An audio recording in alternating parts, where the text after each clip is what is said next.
Welcome back. Reporter Scott Thuman is just back from Turkey, and we will talk with him in just a few here. And Tom Threlkeld joins us. He's on deck. He's got a very full sports page for us. Right now, though, back to our conversation, our monthly Q&A with D.C. Council Chairman Phil Mendelson.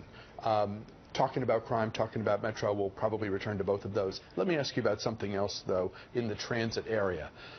The D.C. streetcar has been undergoing testing for a long time. It's very well tested. I remember, yeah, right? I remember talking with then Mayor Vince Gray, I want to say 2 years ago, and he said that that the thing would be up and running come January of the next year, which I think was 2014.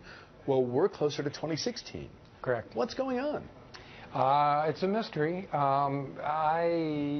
It's almost become amusing in itself, which is in a way sad because we've put a lot of money, well over $100 million, into getting that streetcar up and running on 8th Street. My sense of what's going on right now is that the Department of Transportation, with the new director, Leif Darmstroh, is taking very seriously meeting the safety requirements, all the federal requirements for a streetcar system, and that as a result, they have had to start over with some things. My recollection, for instance, in the news was something about the rails freezing and not being the right kind of heater in the winter. Also, with regard to the parking adjacent to the streetcar tracks. Right. So they're getting all that fixed. One of the things I learned a few months ago is they don't even have fare boxes on these things. So there's a whole lot that has to be sorted out before it gets operating.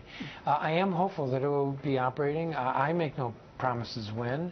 I think anybody who makes a promise when is making a mistake.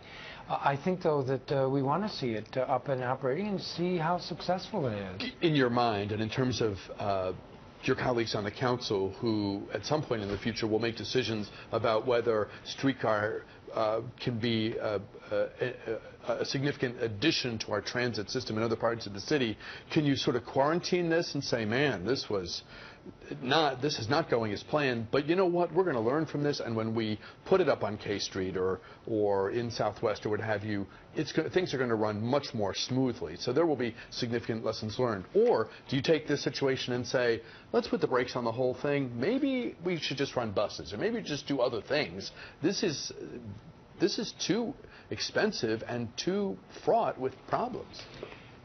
I think we ask all the questions and debate all of them, but to me the more important question is how viable is the streetcar for moving large numbers of commuters?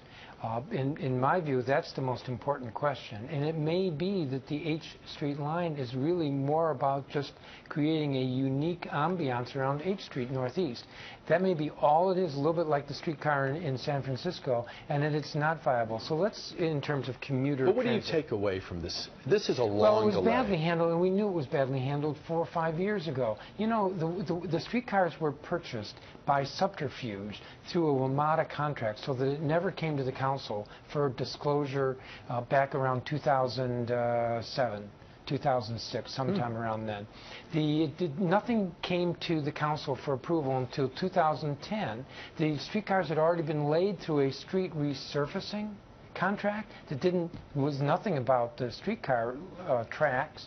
It wasn't until 2010, and the significance of that is that rather than plan the system and then implement it based on a well thought out plan, everything has been after the fact. You know, I remember in 2010 the debate was, well, you've got tracks that go from 3rd Street Northeast down to 23rd Street Northeast, but you don't have any terminal at either end. And then, oh no, we're going to get into Union Station. We're going to turn the tracks into Union Station. But they didn't have an agreement. The point being that everything was done retroactively as opposed to a well thought out plan which then could get implemented. And we're paying the price for that. We've paid for it in terms of millions of dollars, and we're paying for it in terms of this embarrassment of a streetcar that doesn't open. It just test runs endlessly.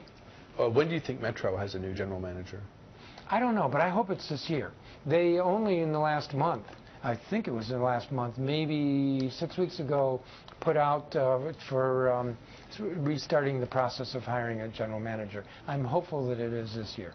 You think that this being Washington, D.C., this being a system where it's sort of like the last place team where a coach, a general manager, whoever who's got game and up for a challenge. I mean, if you're at a high level, if you're a high level person in your world, what's better than to come in with that proverbial last place team and take them to glory again? I mean, this is the opportunity that's there if the job is not so tarnished in the transit world that anyone with half a brain is saying, no way would I take that job. I think that it's a good argument that because there are so many challenges, that this is attractive for somebody to come in and show that they can take this to the top, as you said.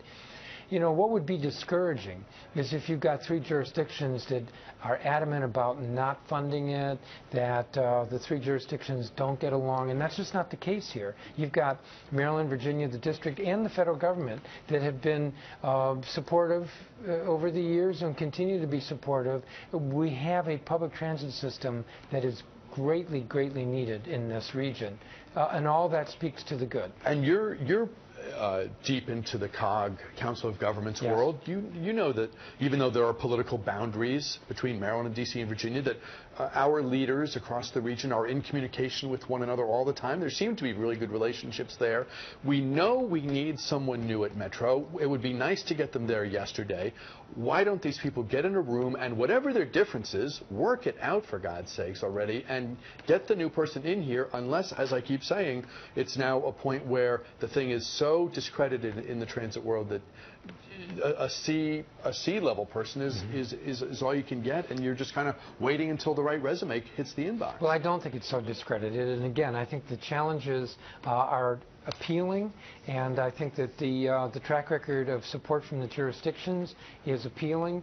And I think that whatever the differences were, and I think they had to do with whether we wanted a rail expert or we wanted a turnaround expert, that those have largely been worked out, at least to the point where the board is moving forward with a search. How do you think the city will honor Marion Barry?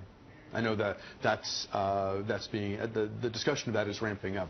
Is there something you'd like to see? Is there something that people you're talking with that would excite them and be proper? Well, there are a couple ideas I have, and I don't know whether I want to mention them because I think that the commission, the mayor putting together a commission was the right way to go.